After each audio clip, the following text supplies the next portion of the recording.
It's kind of wild. You decide, okay, I'm gonna try to really like build a better physique, and all of a sudden you were like just drowning in advice about nutrition. It's like every expert you turn to has a different thing to say. Keto's the best. No, high carbs is the way to go.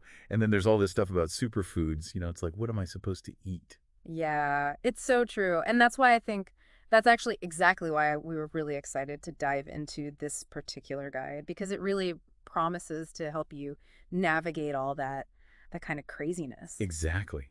The source material we're digging into today is No Mistakes Nutritional Guide to Building Your Best Body Ever by Vince Andrich. And this is something that you, our listener, specifically brought to our attention. So clearly you are looking for some straight talk on this whole topic. And it's got a foreword by Stephen Adeli, and Robert Thoburn collaborated on it. Yeah, our goal with this deep dive is to really extract the most valuable insights, the most helpful stuff from this guide, and help you cut through all that noise, all that nutritional noise, and just really understand like the core concepts for bodybuilding nutrition without getting bogged down in like all the really complicated jargon. Think of this as like the shortcut to figuring out what actually matters. I like that. All right, so the first chapter of No Mistakes takes us back in time a little bit with a brief history of bodybuilding nutrition. Save years of trial and error by understanding the past. Kind of looking at how we got to where we are now. Yeah, and it's interesting because you see, when you look at this history, you see how our understanding of bodybuilding nutrition has changed a lot. Like if you go back to, say, the 80s and earlier, it was all about high-carb diets, like even for a physique athlete, and calorie counting was like the main thing. Yeah, just the classic calories in, calories out, right? Exactly, yeah. And the book also talks about this idea of cosmetic bodybuilding, Yeah. which is really driven by appearance, almost more so than, like athletic performance Yeah. necessarily. And it notes that the advice for, what to eat for that has been maybe less standardized compared to like, training for a specific sport. Yeah, that's a good point, because when it's all about how you look, it becomes a little bit more, the paths can diverge a lot more. And what I found really interesting was the discussion of low carbohydrate dieting in this history, because you see, it had this initial wave of popularity back in the 60s and 70s among bodybuilders, and then it came back again more recently. And there was this observation even back then that limiting carbs could really, really make your muscles pop more. And then it gets really interesting because it talks about how, today you see some of that like diet trickery where competitors are manipulating their carb intake like right before getting on stage.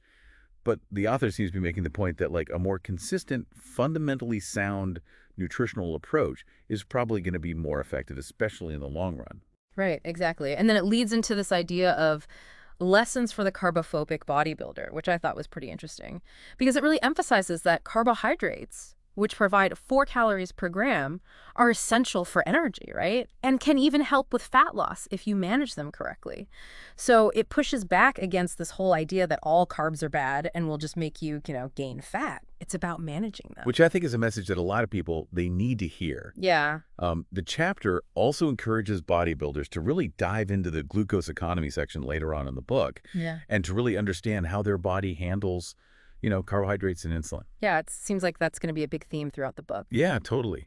Then it pivots to something called a renaissance in simplicity, which highlights how a lot of, especially women in fitness and bodybuilding, are achieving amazing results with like fairly straightforward eating strategies, year round. So it really makes you think, are these complicated, constantly changing diets actually necessary? Yeah, it seems like consistency and a focus on the fundamentals might be a lot more powerful than all the constant tweaking and complicated things people are doing. Yeah, I agree. And then it finishes by introducing this idea of the no diet philosophy, which is not about strict meal plans, but about understanding your body's needs and being consistent with your food choices. It's about creating a sustainable relationship with food, not like a war, you know? Exactly. And that really sets the stage for chapter 2, which is titled The Nutritional Answers You've Been Waiting For. So it sounds like this is where, he really starts to lay out the foundational principles. Yeah, and you see, it brings up this concept of the glucose economy again, really framing it as the key to unlocking, real bodybuilding success and moving beyond some of those older, less effective ideas. Yeah, the author clearly believes that understanding how your body handles glucose is like fundamental. It's all about managing your energy effectively, Yeah. losing fat, and building muscle. Yeah, that's the foundation. And there's this really powerful quote from Vince Andrich where he says, understanding the concept of your glucose economy is key to your bodybuilding progress. Your body brilliantly fights to preserve this energy economy all day long, whether you're eating, sleeping, working out, or somewhere in between. So it's not just about what happens when you eat. It's like a constant thing going on. It's an ongoing process, yeah. And then it talks about a chain is only as strong as the weakest link, which is about addressing any nutritional deficiencies you might have. Because, you could be training really hard, but if you're missing key nutrients, your progress is going to be held back. Yeah, it's like trying to build a house without, enough bricks or something. It's just not going to be as strong as it could be. All right, so Chapter 3 dives right into the glucose economy. How to overcome insulin spikes and stabilize your blood sugar to maximize fat loss. Okay, let's try to unpack this glucose economy thing. Like in simple terms, how would you describe what the book is saying here? Well, imagine your body has this central energy bank, right? That's your blood glucose, your blood sugar. And the glucose economy is the whole system for managing that energy. How your body takes in glucose from the food you eat, uses it, and stores it. So the level in this energy bank, it needs to stay within a certain range. Exactly. And the body works really hard to keep it there. And insulin is a key player in all this, right? Oh, absolutely. Insulin's a crucial hormone. You can almost think of it like the key that unlocks the doors to your cells so glucose can get in and be used or stored. When you eat, especially carbs, your blood glucose rises, and that signals your pancreas to release insulin, and then insulin helps bring that glucose back down by moving it into your cells. And the chapter talks about the rise and fall of glucose and insulin after a meal. Can you explain how that works and why a bodybuilder should, even care about this? Sure. So when you eat, especially foods that are high in carbs, your blood glucose levels go up, right? And as we said, that triggers the pancreas to release insulin to you to bring those levels back down.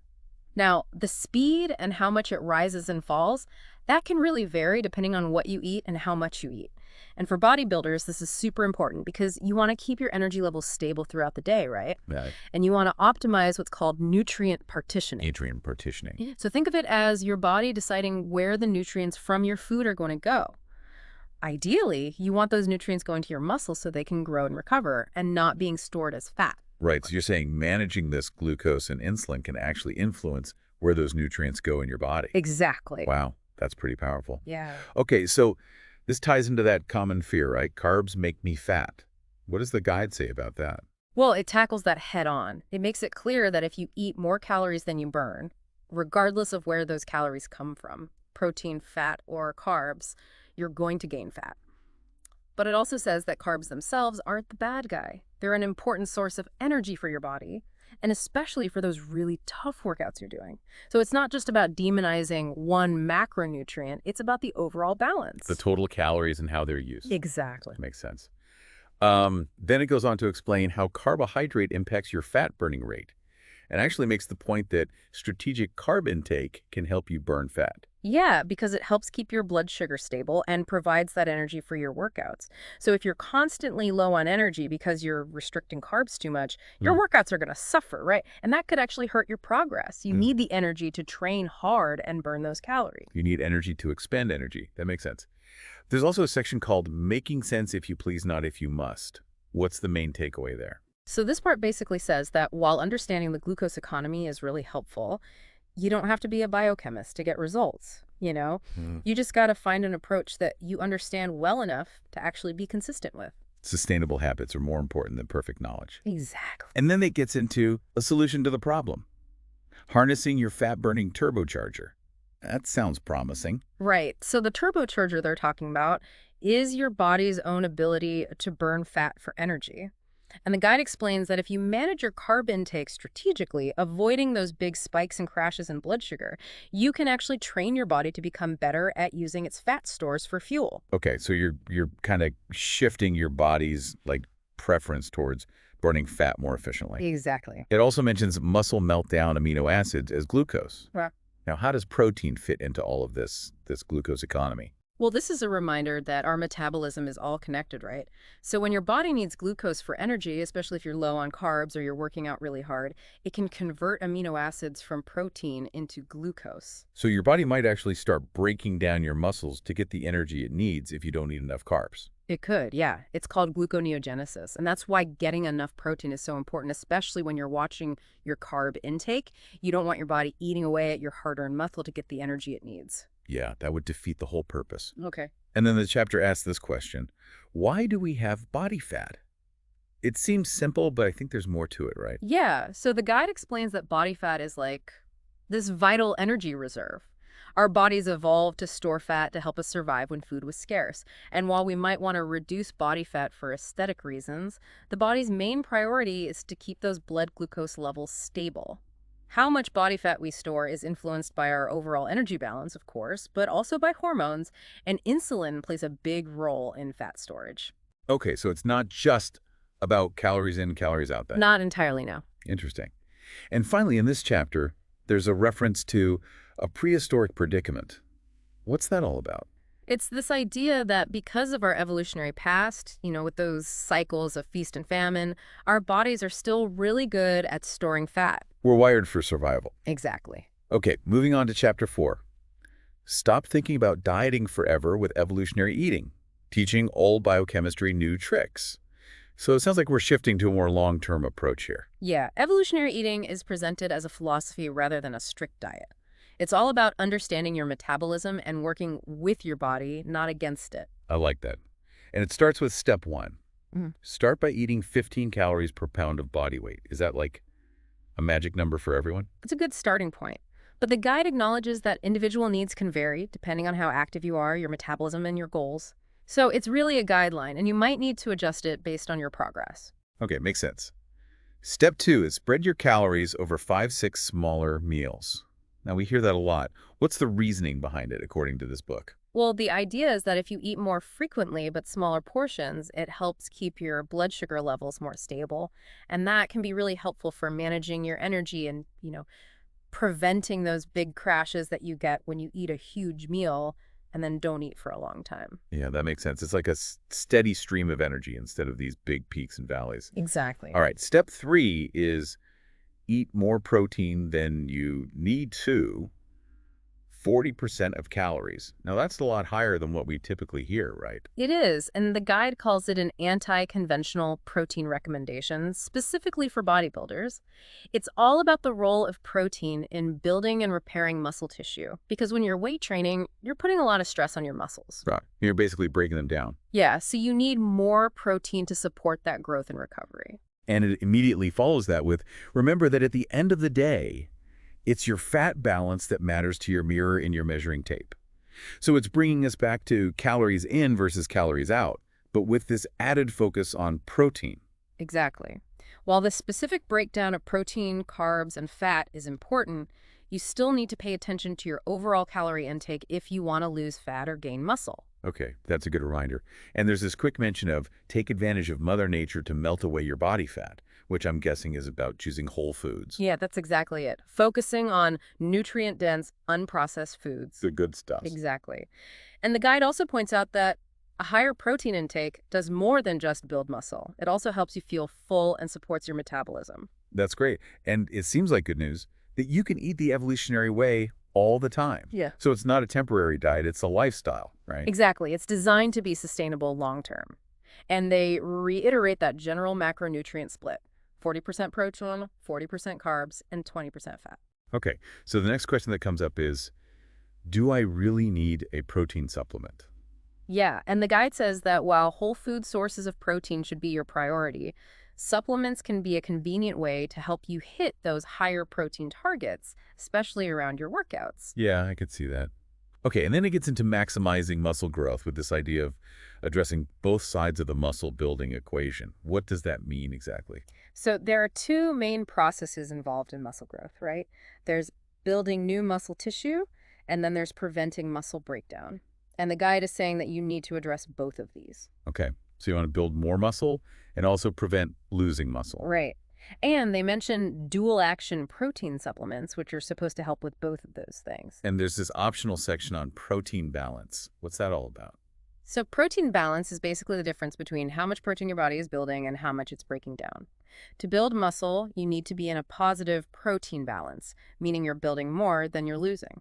Okay, so eating enough protein, especially combined with lifting weights, helps you create that positive balance. Exactly. And then we get to leucine, protein synthesis accelerator. Why is leucine so important?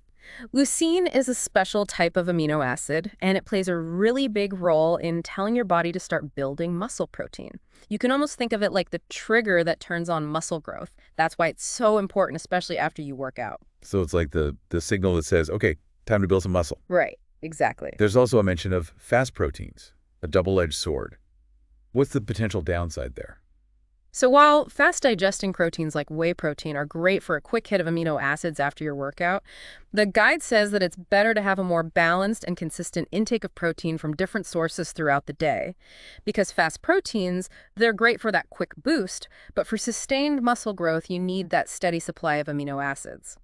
They also have an optional section on minimizing muscle breakdown. Moving on to step 5. Eat 40% of your calories as intact, slow-digesting carbohydrate. So now we're talking about the types of carbs, not just the amount, right? Exactly. And when they say intact carbs, they mean whole, unprocessed carbs like brown rice, oats, sweet potatoes, things like that. And the slow digesting part is important because these types of carbs release energy more gradually, which helps keep your blood sugar levels more stable. So instead of those quick spikes and crashes you get from sugary processed foods, you get more sustained energy from these intact carbs. Exactly. Makes sense. And then they ask, why not eat a zero-carb diet?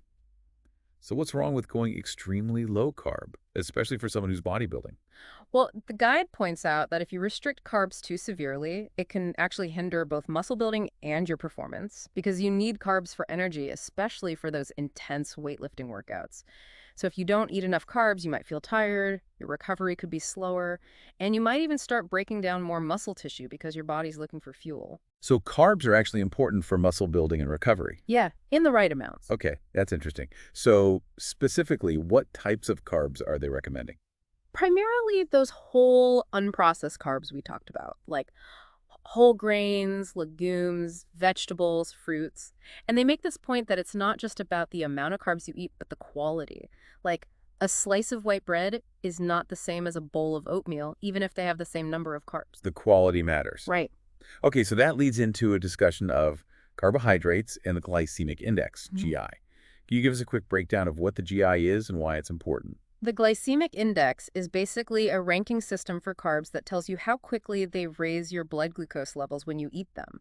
So high GI foods, they get digested and absorbed really fast, which causes your blood sugar to spike quickly.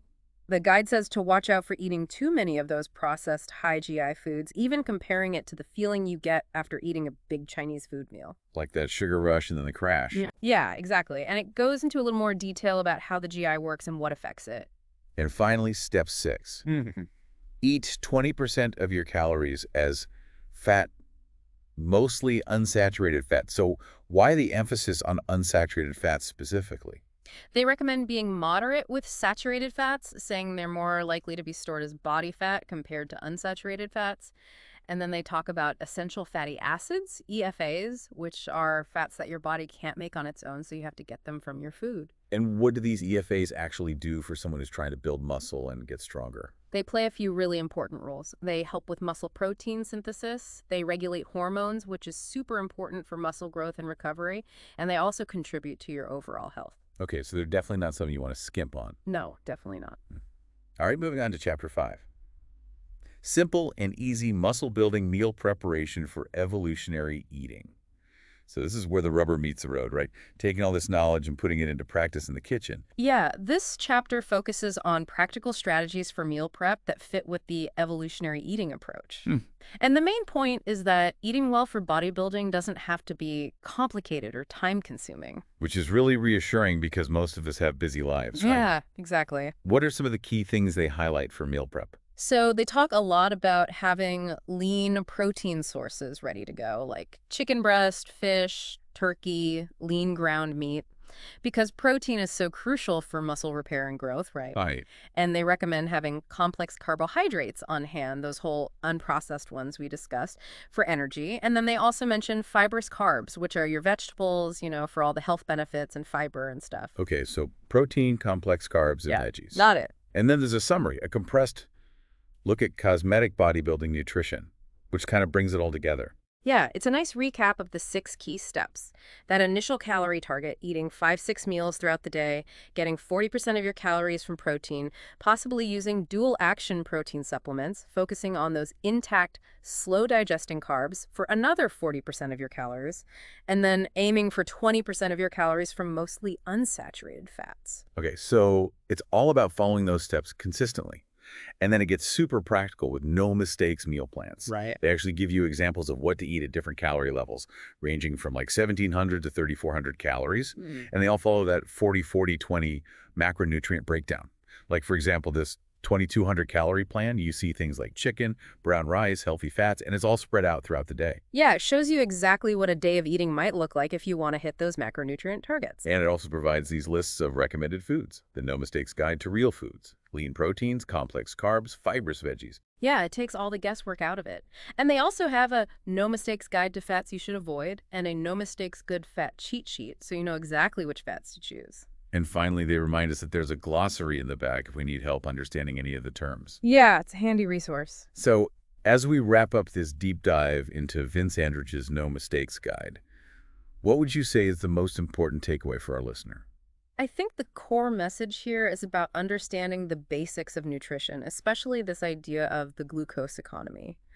By learning how your body manages energy, you can make smarter choices about your diet. It's not about following a restrictive diet. It's about learning how to fuel your body effectively for muscle growth. Exactly, and focusing on those whole, unprocessed foods. Yeah, it's about making sustainable changes, not chasing fads. That's the key. Now that you have a better understanding of all this, how might you change your approach to eating? What can you do to make sure you're fueling your fitness goals in the most effective way possible? And think about how these principles of the glucose economy could actually apply to your overall health and energy levels, not just your bodybuilding goals. It's definitely something to consider.